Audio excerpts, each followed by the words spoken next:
Hello बच्चों, let's read the question. The question is, how, according to the poet, human earth is defiled and the innocence of air outraged. So, poet के अनुसार, जो कवि है उसके उनके अनुसार जो हमारी धरती है वो किस तरह दूषित हो रही है, डिफाइल्ड हो रही है और अशुद्ध हो रही है, और जो इनोसेंस ऑफ एयर मतलब कि जो प्योरिटी है, एयर की शुद्धता है, वो किस तरह से एयर दम घोटू हो जा रहा है, धीरे धीरे आउटरेज्ड हो जा रहा है, यानी कि क्या की पॉइंट्स हम ध्यान में रखेंगे इस क्वेश्चन का आंसर लिखते वक्त। सबसे पहला बात, the weapons of war contaminates the earth's atmosphere and makes it dirty.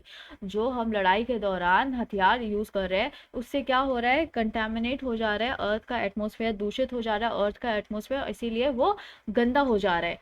Explosive, then next point क्या है, explosive causes destructive fire sending Ashes all over. और जो विस्फोटक होते हैं उससे बहुत ज़्यादा हमें हानि हो रही है, और उससे जो आग होती है इस दौरान, उस विस्फोटक से जो आग निकलती है उससे जो राख बनता है ना, वो राख चारों तरफ फैल जा रहा है, और इसकी वजह से क्या हो रहा है, this pollutes the land as well as the air and the water. और यही प्रदूषित कर दे रहा है धरती को, हवा को और पानी को। Then the kind mother nature unable to bestow her blessings on people and has been defied. जो हमारी kind mother nature है वो हमें वो सब चीज़ें नहीं दे सक रही है जिससे हमें blessed करना चाहिए उनको, जैसे कि पेड़ पौधे, है ना, अच्छी प्रकृति। और वो क्या हो जा रही है, वो धीरे धीरे खुद भी अशुद्ध हो जा रही है। Then the air is polluted and deprive of its innocence. और जो एयर है, जो हवा है, वो दूषित हो जा रही है और वो अपने ही इनोसेंस से, अपनी ही शुद्धता से वंचित रह जा रही है। Then afterward the air is unfit for the human survival. और यही हवा हमारे लिए अनहेल्दी हो जा रही है, जो हमारे लिए अनफिट बन जा रही है, हम इसमें सांस नहीं ले सकते, यानी कि, है ना, और हम इसमें जीवित नहीं रह सकते अगर हम इस तरह के हवा को सांस लेंगे, सर्वाइव नहीं कर पाएंगे हम। देन हम इसका आंसर क्या लिखेंगे अब। ये सारे की पॉइंट्स को ध्यान में रखते हुए हम आंसर लिखेंगे, और यहाँ है हमारा answer, the weapons of the world contaminates the earth's atmosphere and makes it dirty. जो हथियार हम लड़ाई के दौरान इस्तेमाल करते हैं वो दूषित करती है अर्थ के एटमॉस्फेयर को और उसे गंदा बना देता है। The earth becomes infertile and desolate as a result of the deadly weapons. और जो अर्थ है, जो धरती है, वो इनफर्टाइल मतलब कि वो बंजर बन जाता है, और साथ ही साथ वो उजड़ जाता है ना।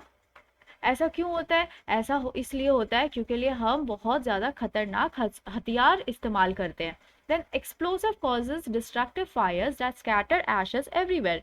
और जो विस्फोटक होता है उससे बहुत ज़्यादा डिस्ट्रक्टिव होता है, वो बहुत ज़्यादा हानिकारक होता है, उससे जो आग निकलती है उसकी वजह से उस आग में जो सब जल जाते हैं ना, तो उसकी राख इधर उधर फैल जाती चारों तरफ, और इस कारण क्या होता है, this pollutes the land as well as the air and the water. और यही पल्यूट कर देता है लैंड को, एयर को और वाटर को। It causes spread of numerous diseases and hunger. और ये क्या स्प्रेड करता है, ये फैलाता है बहुत सारी बीमारियां और भूखमरी लाता है, हंगर लाता है। Air and earth both loses their purity. हवा और जमीन, जो धरती है, वो दोनों ही अपनी शुद्धता खो देती है।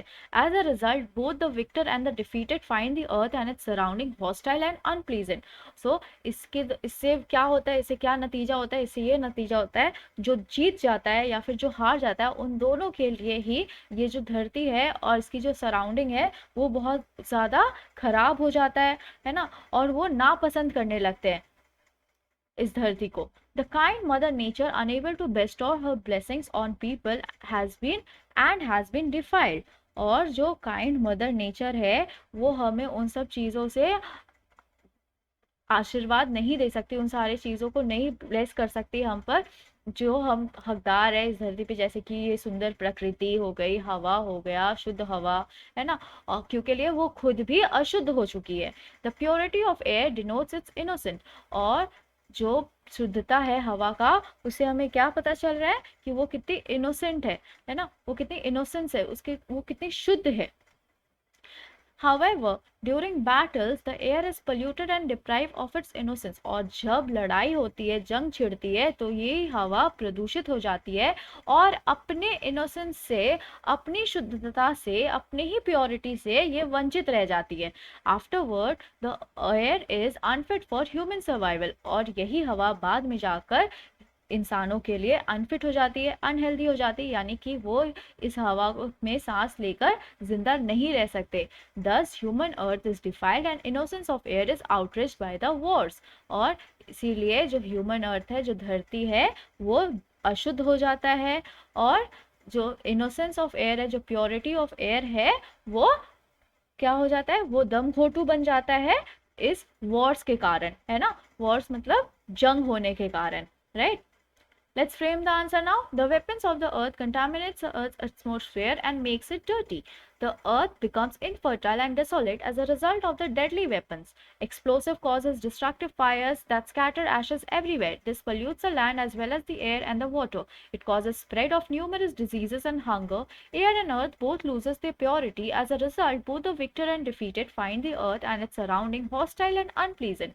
The kind mother nature, unable to bestow her blessings, unable to bestow her blessings and on people, and has been defiled. So the kind mother nature is not able to bestow her feelings on people and has been defiled. The purity of air denotes its innocence. However, during battles, the air is polluted and deprived of its innocence. Afterward, the air is unfit for human survival. Thus, human earth is defiled and innocence of air is outraged by the wars. I hope you understood it well. Thank you. Best of luck.